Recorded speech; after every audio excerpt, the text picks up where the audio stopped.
Hello and welcome to another episode of Legal Update. The topic of discussion is CCTV cameras installation inside residential home.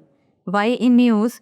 Recently, the Supreme Court refused to interfere with the Calcutta High Court's judgment in the case of Indranil Malik and others versus Suvendra Malik, where the court held that CCTV cameras cannot be installed inside a residential home without the consent of all co-occupants. Background of the case: the dispute arose between two brothers, one of whom objected to the installation of CCTV cameras by the other in their shared residential building.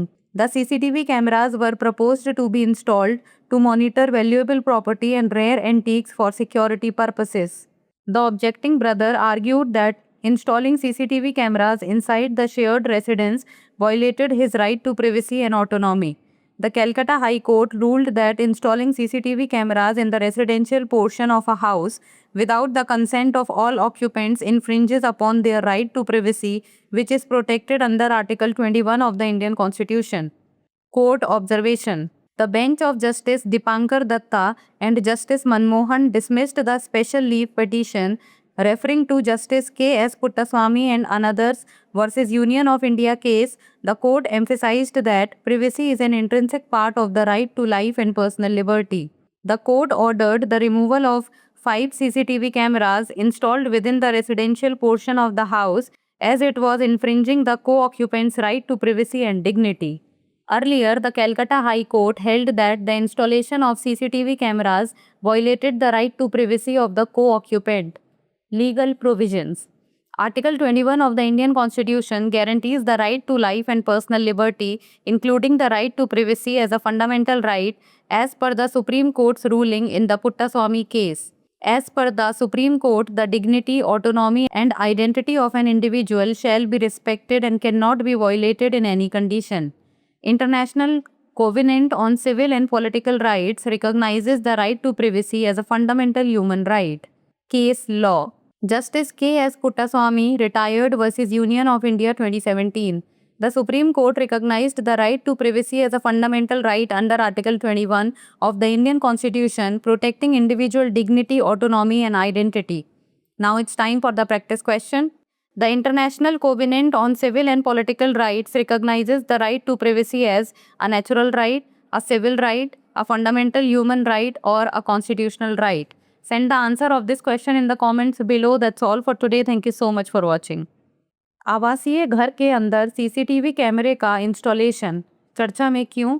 हाल ही में सर्वोच्च न्यायालय ने इंद्रनील मलिक एवं अन्य बनाम सुवेंद्र मलिक के मामले में कलकत्ता उच्च न्यायालय के फैसले में हस्तक्षेप करने से इनकार कर दिया, जहां न्यायालय ने कहा था कि सभी सहनिवासियों की सहमति के बिना किसी आवासीय घर के अंदर सीसीटीवी कैमरे नहीं लगाए जा सकते।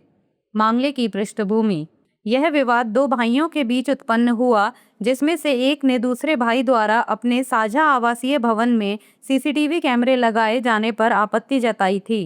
सुरक्षा उद्देश्यों के लिए मूल्यवान संपत्ति और दुर्लभ प्राचीन वस्तुओं पर नजर रखने के लिए सीसीटीवी कैमरे लगाने का प्रस्ताव था।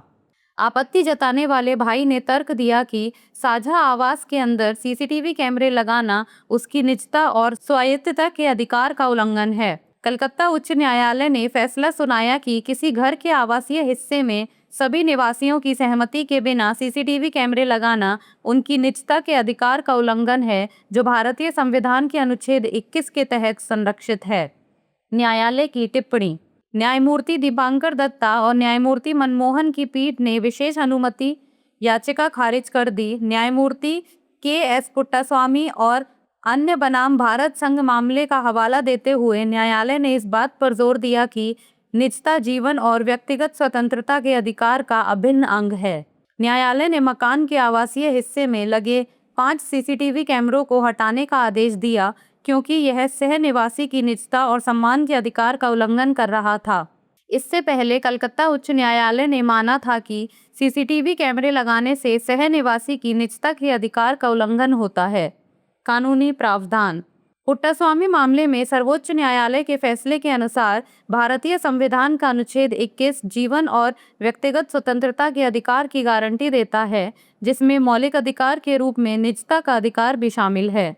सर्वोच्च न्यायालय के अनुसार किसी व्यक्ति की गरिमा, स्वायत्तता और पहचान का सम्मान किया जाएगा और किसी भी हालत में उसका उल्लंघन नहीं किया जाएगा।